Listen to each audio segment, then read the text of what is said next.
So what is Ansoff's matrix? Igor Ansoff was a mathematician and business manager. He is known to many as the father of strategic management. His business insights led to his development of what is known as Ansoff's matrix, or the Ansoff Products and Market Growth Matrix. It first appeared in the Harvard Business Review in 1957 and was subsequently published in Igor Ansoff's book Corporate Strategy in 1965. The Ansoff matrix assists businesses to map strategic product market growth. But what is strategy? According to another great management thinker, Henry Mintzberg, there are 4 ways in which people use strategy. First is planning, how to get from where you are now to where you want to be in the future. Second is patterning actions over time. For example, a company that markets premium products uses a high-end strategy. Third is position, reflecting decisions to offer particular products or services in particular markets. And fourth is perspective, which is the vision and direction of a business. So how does Ansoff's matrix assist with developing a business strategy? Ansoff's matrix can be used by business managers to look at both its current and prospective product ranges and identify areas for business development, whilst also assessing the risks involved in pursuing a particular strategy. So, what does Ansoff's matrix look like? Ideas for business development can be put into the corresponding quadrant of the matrix, and in turn this will allow the business manager to assess whether the strategy is low, medium or high risk, which then indicates whether or not to go ahead with a particular idea. In general, a business should not follow a high risk strategy unless there is a drastic requirement for change within the business. Low risk strategies should always be followed, and medium risk strategies should be looked at individually before a decision is made, particularly to see if the risks involved can be reduced. Existing markets, existing products. This is known as market penetration. A strategy of market penetration is one where existing products are further exploited within existing markets, but without necessarily changing the product. Examples of ways in which this can be done are the use of promotions or promotional materials such as advertising, using varying pricing policies in order to attract new clientele, increasing the distribution network for a product, for example finding new retailers, or initiatives encouraging increased use of a product, such as toothbrush manufacturers making bigger heads on their toothbrushes, which encourage the consumer to use more toothpaste and therefore increase sales.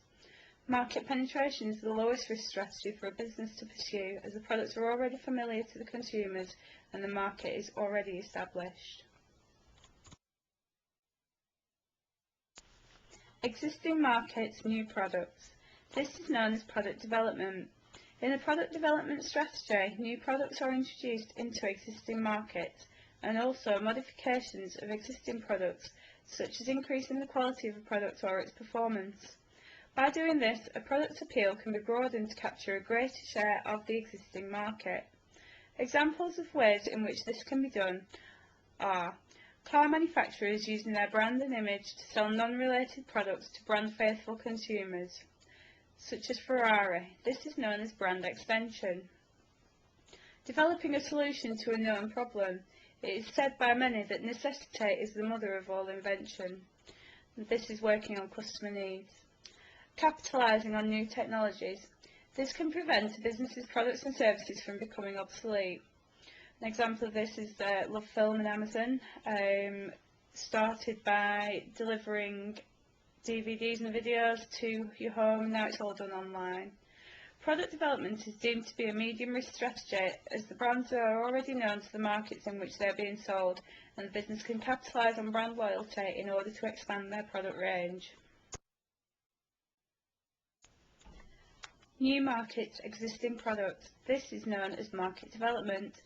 A market development or market extension strategy is one where a business sells its existing products or services to new markets. By use of analysis and market segmentation, it is possible to identify new client bases. There are various approaches to this strategy, such as new geographical markets, business growth through exporting to new countries, and also setting up additional branches in new areas. Franchising is the method often used by businesses as a way of doing this. New distribution channels. Using alternative methods of distribution such as mail order or e-commerce. E-commerce can give access to huge markets as people are turning to the internet more and more to find the things they need.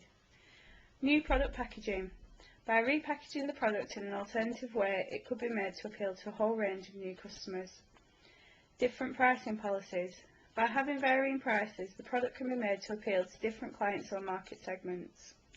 Market penetration is again a medium-risk strategy, as although it uses its existing products, the business is attempting to widen its appeal by entering new markets, and there is no way to know whether this will be successful. The final quadrant of the matrix is diversification. This is the highest risk strategy as the business is attempting to enter new markets with new products.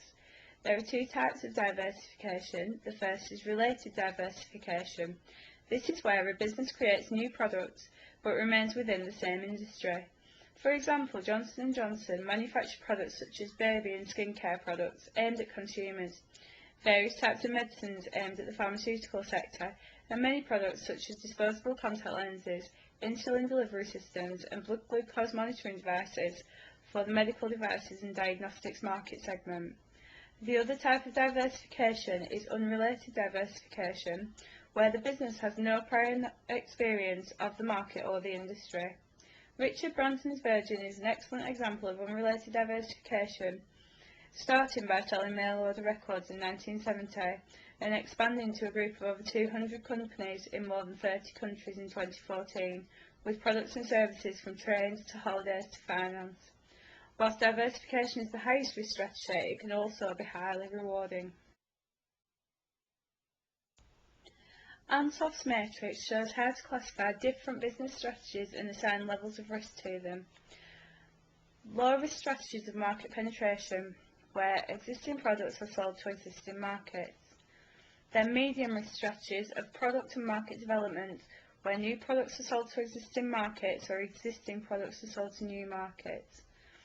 Finally, the highest risk strategy, which is diversification, where new products are sold to new markets.